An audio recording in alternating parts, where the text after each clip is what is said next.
world premiere, and probably we have intended to send it to Berlin Festival, and we're waiting for the decision. And if it happens, then probably it will be the world premiere there at Berlin. बात किए तो हम ऐसे एक film को लेके आना चाहते थे इंडस्ट्री में, जो फिल्म कुछ आपको एक नई तरीका से कुछ मैसेज दे। तो सर का साथ मेरा एक मुलाकात में हमने सर को प्रपोज किया था, सर फाइनल कर दिए थे कि ये करेंगे बोल के। तो सर का साथ काम करने का, बीर सर का साथ, ये एक मेरा बहुत दिनों का तमन्ना था जो पूरा हुआ। आगे देखते हैं। मैं पहले से बताया आपको, when I was reading Upanishad in one chapter, there's one small thought struck me. That was that life is breath, breath is life. They are bound so strongly that any one of them, if it is anyone tries to snatch it away, it becomes a grievous crime. So based on that, the story was developed.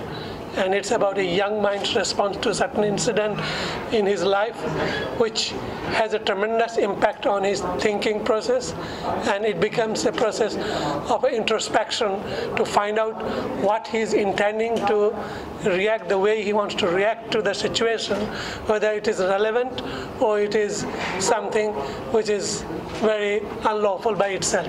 So an element of crime starts influencing his thinking process, and in the process he finds a solution to that kind of an impact, and gradually he discovers a new life in his own breath.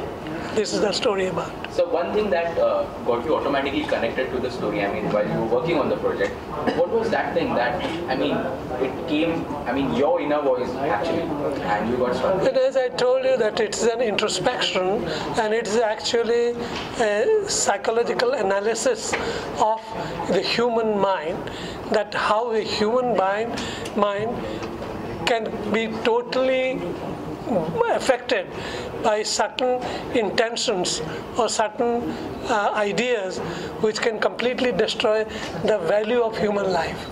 And this is what we are trying to bring back, the idea that only when you start introspecting, you have the ability to assess, process and analyze, then only you will be able to understand what exactly you are intending to do. Because sometimes the darker side of human life takes a strong hand over the right side of your thinking process, and then that is how it starts acting, and that's where one starts losing its own value. So in order to realize your own value, realize your own potential as a human being, this is how you have to process your thinking process, and then you will find a new solution to all these disturbing thoughts. So producer से सवाल है, जब ये कहानी आपने सुनी, जब आपको पता चली कि इस तरह का कॉन्सेप्ट है, उस पर करना है, पहली चीज़ क्या ध्यान में आई सर? आपको जुड़ना था इस प्रोजेक्ट के साथ या कुछ और चीज़ें आपके? पहली चीज़ आई कि हम ऐसा एक चीज़ करना चाहते थे जो हट के हो, कुछ मैसेज, स्ट्रॉन्गली मैसेज जाए, क्योंकि एक सिनेमा एक माध्यम है जिसमें हम एक चीज़ को बहुत वर्ल्ड वाइड दिखा सकते हैं। तो मुझे सर का चीज़ बहुत अच्छा लगा, और सर का साथ काम करने का, क्योंकि वो इतने अवार्ड्स ले चुके थे, इतने अच्छे फिल्म दे चुके थे वर्ल्ड सिनेमा को। तो हमने बोला कि यहीं से हमारा शुरुआत करते हैं। तो मैंने इमीडिएटली प्रोसीड्स की सर का साथ कैसे काम किया जाए।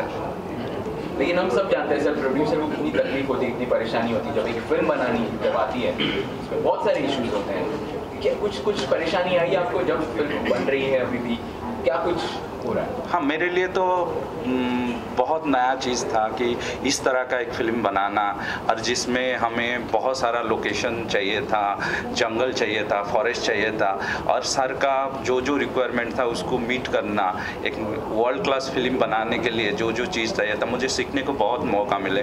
हमने बहुत काम किए सर का साथ, मैंने बहुत सीखने की कोशिश की कि कैसे एक वर्ल्ड क्लास सिनेमा बनाया जाता है।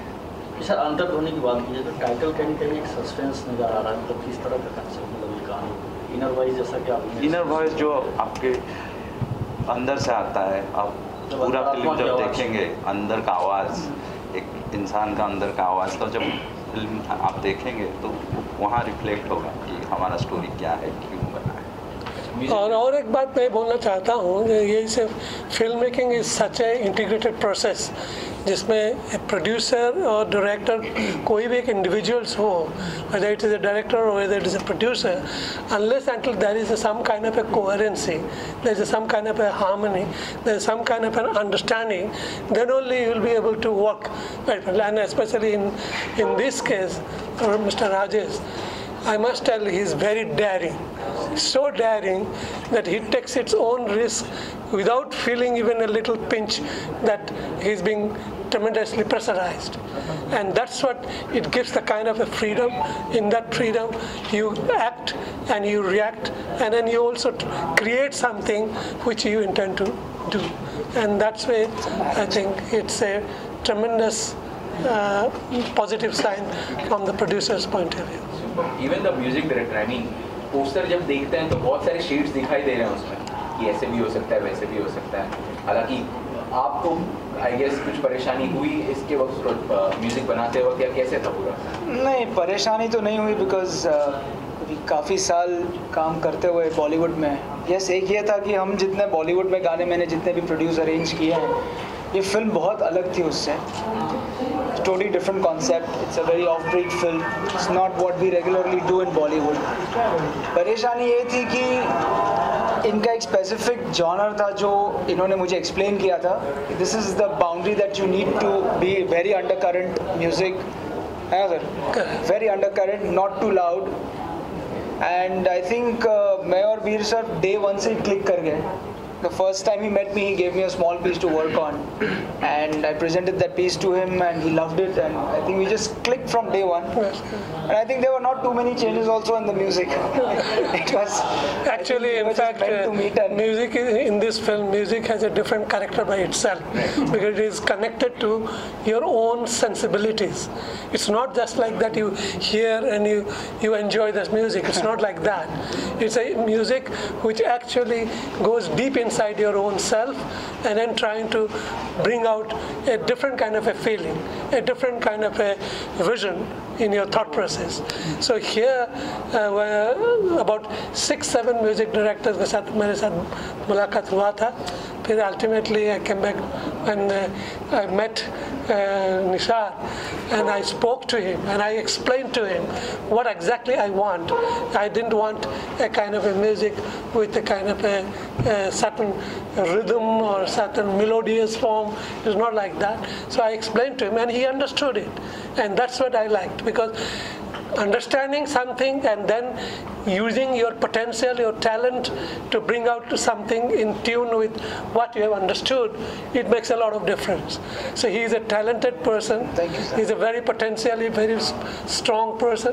At the same time, he could understand what I was trying to communicate to him, and he felt and he realized it, and he developed something, and I found there's something very novel he's able to develop.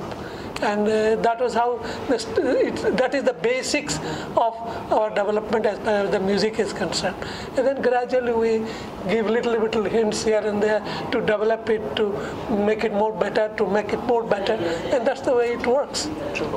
Producer sir, आपको कैसा लगा music जब आपने सुना या कुछ? बहुत ही अच्छा, क्योंकि हम लोग पूरा काम कर रहे थे. जब भी काम कर रहे थे वो सबसे अच्छा पार्ट लगा कि हम ये वो बहुत, क्योंकि जब वीर सर के साथ डिस्कस हो रहा था तो सर बोल रहे थे कैसे करेंगे, क्योंकि बहुत सारा म्यूजिक डायरेक्टर के साथ हम बैठते थे. ये एक दिन फिर निशात जी का मेरा पहले से दोस्ती थी, तो मैंने ऐसे ही निशात जी को कॉल लगाया कि आप आ जाइए बैठते हैं. फिर जब एक ही बार में सर ने उनको बोला और शुरू हो गया, तो जो एक ही फैमिली वेट में काम होता है, फ्रेंडली में काम होता है, तो काम अलग होता है और बहुत अच्छा होता है. तो इसी से हमने आगे. Veer sir, one last question to you actually. You are a part of the industry since a long time. You did a lot of films. So what do you feel about the way the commercial cinema is growing nowadays, and also we see a lot of parallel cinema also evolving.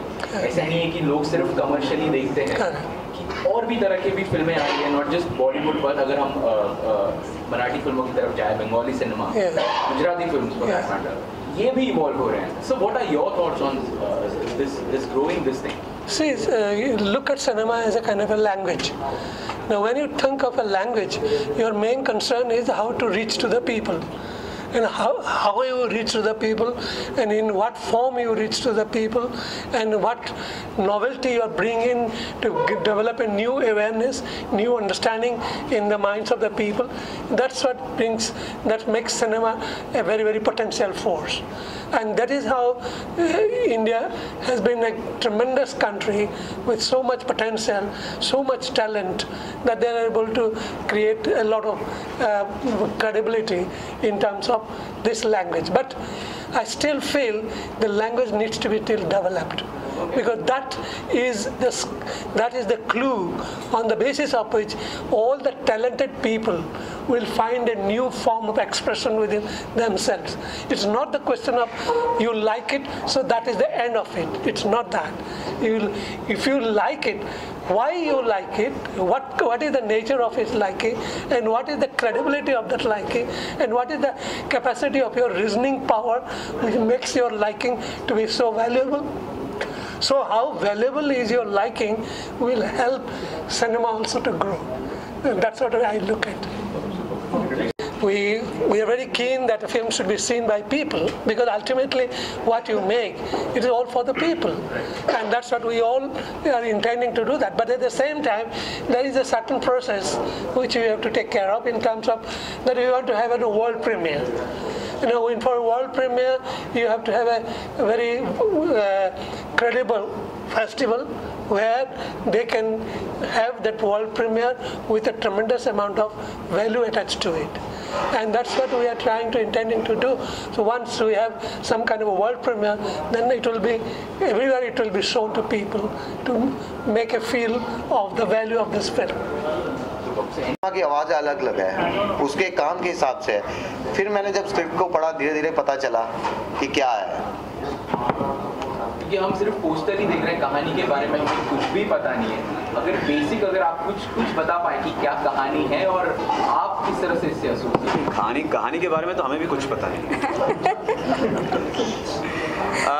ज़्यादा एक I think जो मैंने पहले बताया कि it's a story about young individuals जो आज के ज़माने के लोग हैं, लड़का लड़की, and there are lot of things.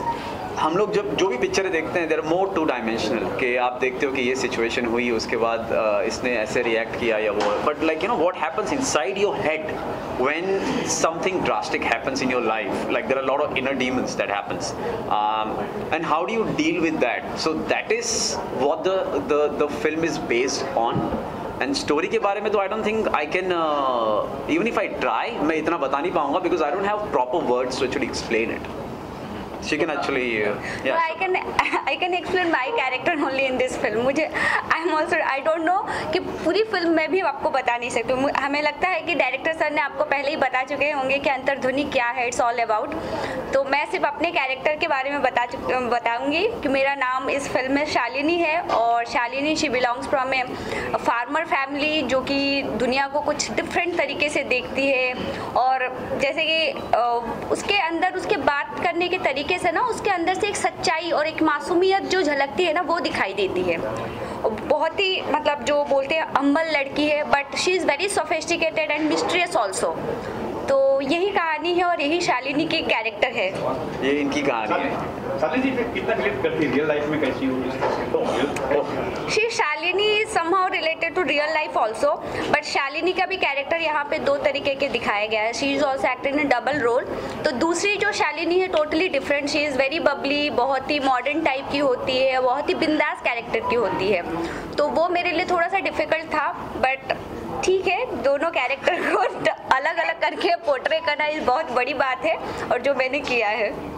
Veer sir tag करने वाले हैं, उनका नाम काफ़ी है, उनके सामने कैसा क्या सोचा कि क्या रहेगा, क्या होगा, हेड जाएंगे तब?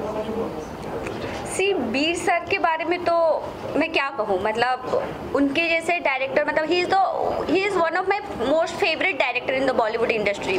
और वो इतने हम्बल है, लाइक इतने हम्बल कि मैंने कभी आज तक ऐसे इंसान को देखा ही नहीं था। मतलब बहुत ही रेयर इंसान ऐसे होते हैं। और उनका जो जितने भी वो राइटअप, मतलब जो भी स्टोरीज लिखे हैं, जो भी फिल्में वो बनाए हुए हैं, मतलब all are very spirited movie and उनका जो फिल्म को देखने का नज़रिया बहुत ही डिफरेंट होता है। लाइक जब अभी सेट पे अगर कोई मतलब प्रॉब्लम आती थी, कुछ भी हम लोग को एक्टिंग में प्रॉब्लम आता तो इज़ वेरी कूल, मतलब बहुत ही आराम से आते थे, प्यार से समझाते थे और बहुत ज़्यादा मोटिवेट करते थे। ऐसा नहीं कि गाली, मतलब एक्टर को डराते नहीं थे, बहुत ही कूल हैंडल करते थे। एंड मैं बोलूँगी बॉलीवुड इंडस्ट्री में ऐसे एक वर्सेटाइल डायरेक्टर बहुत ही रेयर है और उनकी बात कुछ अलग ही है। ये कभी डांट कभी खाना नहीं मिली? नहीं, कभी नहीं मिली। एक्ट्रेस को तो नहीं मिली, लेकिन दोनों लीड एक्टर्स को कोई गाली या नहीं ऐसा नहीं हमारा एक्सप्रेशन ऐसा है, but we didn't actually get any गालीज और anything. Like she is absolutely right. B sir is I think उनकी बहुत सारी क्वालिटीज़ हैं, but when you actually meet him, when you spend time with him, तो ऐसा लगता है कि some qualities really stand out, such is his energy level at this age. He never sits down. Like हमारे पैर दर्द कर रहे हैं, कुछ भी है, चेयर पर हम बैठ जाते थे आधे एक घंटे के बाद, but he never sits down. जितने भी एडीज थे वहाँ जो यंग थे 25 ईयर या 6 ईयर ओल्ड, उनके साथ काम कर रहे थे, वो सबको भगा के रखते थे। वो शाम को सबकी हवा निकल जाती थी उनकी, और ये सर चलते रहते थे, कुछ देखना है, शॉट लेना है, कहाँ से दूर दूर जंगल में चले जाते थे, वो पीछे भागते थे। is always focused towards जो भी शॉट लेना है, there was no compromise, very focused towards what he wants. And he is the only person जो सुबह 4 बजे से उठते थे और रात के 11 बजे तक काम करते थे। बाकी हम लोग सब सेट में लेट पहुंचते थे, वो सबसे पहले पहुंचते थे। इवन इफ आर्ट डायरेक्टर से पहले सर पहुंच जाते थे कहाँ पे क्या लगेगा देखने के लिए। अच्छा, रियल लाइफ में कभी आपके अंदर आपने कुछ कहा हो कि यार ये क्या हो गया? रोज कहती है जैसे फॉर एग्जांपल अभी क्या कर रहा हूँ मैं। और बाकी दोनों, अगर आप दोनों भी प्लीज बता दें क्या देखो, आपकी अंतरात्मा क्या कह रही है? सबकी अंतरात्मा कहती है कि कुछ मेरी अंतरात्मा कहती है कुछ अलग काम करो, कुछ डिफरेंट हट के काम करो। मूवीज़ में जो भी है, हमारी जो प्रायोरिटी होती है सबकी लाइफ में, तो मैं जब भी सोचती थी कि कैसी फिल्म करूं, ये करूं, ग्लैमर रोल आजकल जैसे नॉर्मली करते हैं, बट अंतर्ध्वनि समथिंग डिफरेंट था। तो मुझे लगा कि अंदर से जो आवाज़ आई कि नहीं, ऐसी एक फिल्म में काम करो जो आपको बहुत कुछ सीखने को मिलेगा। इतने बड़े डायरेक्टर के साथ काम करें और आपका जो कैरेक्टर है लोग बहुत ही बारीकी से देखेंगे कि हाँ किसी ने एक्टिंग की है कुछ। आखिर में क्या कहना चाहेंगे ऑडियंस से अंतर्ध्वनि? ऑडियंस लेकिन जो सब लोग कहते हैं कि please go and watch the film and it releases, और वो टिपिकल डायलॉग रिपीट नहीं करना चाहते कि अलग पिक्चर है, बिकॉज आप रेड द स्क्रिप्ट यार। अब टेलिंग यू कि पहले तो सिर खुजाने लगते हैं, 3-4 बार तो पढ़नी पड़ती है, तब पता थोड़ा बहुत समझ में आता है कि क्या है पिक्चर के अंदर। And it's not for every one, it's a very good attempt to actually explore human psyche. Psychological student है, फिजिक की स्टूडेंट है, और लाइफ में कभी कभी कुछ ऐसी चीज़ें हो जाती हैं where you lose control over yourself. So I don't think, और अगर ऐसा कुछ दिखाया भी है तो वो साइकी लेवल पे, साइकोलॉजिकल लेवल पे कभी नहीं दिखाया है। So that way this is something that has never been attempted before.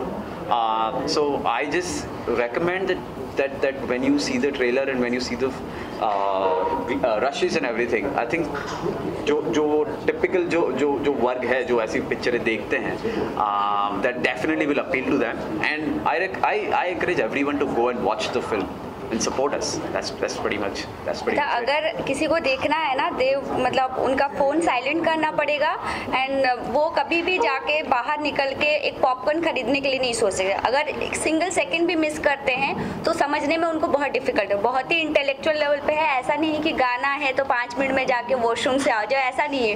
पूरी पिक्चर को स्टार्टिंग से लेके एंडिंग तक देखनी ही पड़ेगी। ये पकड़ के